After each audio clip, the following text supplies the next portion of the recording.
వాళ్ళందరూ 100 యోజనములు దాటి వచ్చేశారంటున్నారు కదా, ఒకసారి నాకు చూపించండి, వాళ్ళని చూస్తానన్నాడు. ప్రాసాదం ఎక్కాడు. ఎక్కి నిలబడి ఏది చూపించు, వాళ్ళల్లో ఎవరో నాకొక్కసారి చెప్పు అన్నాడు. అదిగో రావణ అక్కడ చూడు, అదిగో ఆ ఎదురుగుండా కనపడుతున్నాడే, ఆయన సామాన్యమైనటువంటి వాడు కాడు, పనసుడు.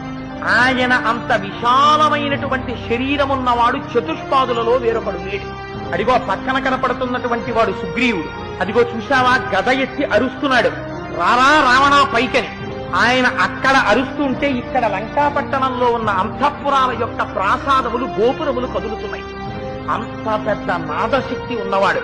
లంకాపట్టణం చుట్టూ ఉన్న వనాల మీద ఉన్న ప్రతి చెట్టు మీద భల్లూకాలి. ఈ భల్లూకాలన్నింటికీ జాంబవంతుడు నాయకుడు.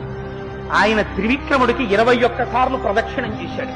అంతటి అపారమైన శక్తి ఉన్నవాడు జాంబవంతుడు. అదిగో ఆ మధ్యలో నిలబడినటువంటి వాడు హనుమ. ఆయన బంగారు శరీరంతో మెరిసిపోతుంటాడు. ఆయనకి బ్రహ్మగారి వరం ఉంది. ఎంత తీవ్రమైనటువంటి నేత్రములతో లంకవంక చూస్తున్నాడో చూడు రావణ. ఆయన పక్కన ఉన్నవాడు నల్లటి నీలమైనటువంటి శరీరంతో మిరిసిపోతున్నాడే, పద్మాల లాంటి కన్నులున్నాయే, కన్నుల చివర ఎర్రటి కొనలు తేరి ఉన్నాయే, ఎడమ చేత్తో కోదండం పట్టుకున్నాడే, ఆయన పేరే రాముడు. ఆయనే జనస్థానంలో 14,000 మంది రాక్షసుల్ని ఒక్కడే కొట్టాడు రావణ. ఆ రాముడి ఇవాళ వచ్చేశాడు లంకాపట్టణం మీదకి. ఇంకా నువ్వేమి యుద్ధం చేస్తావో ఆలోచించుకో. ఆయన బహిప్రాణం లక్ష్మణుడు. ఆయన నిరంతరం అన్నగారిని కంటిని కనురెప్ప కాపాడినట్టు కాపాడుతుంటాడు. రామతుల్యమైన పరాక్రమం ఉన్నవాడు.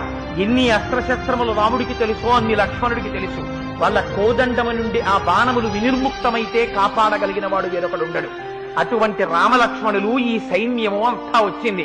ఒక్కొక్కరిది 10 ఏనుగుల బలం, ఒక్కొక్కరిది 100 ఏనుగుల బలం, కొంతమందిది 1000 ఏనుగుల బలం, కొంతమందిది 1,00,000 ఏనుగుల బలం, కొంతమందిది ఎంత బలమో చెప్పడం కుదరదు అసలు.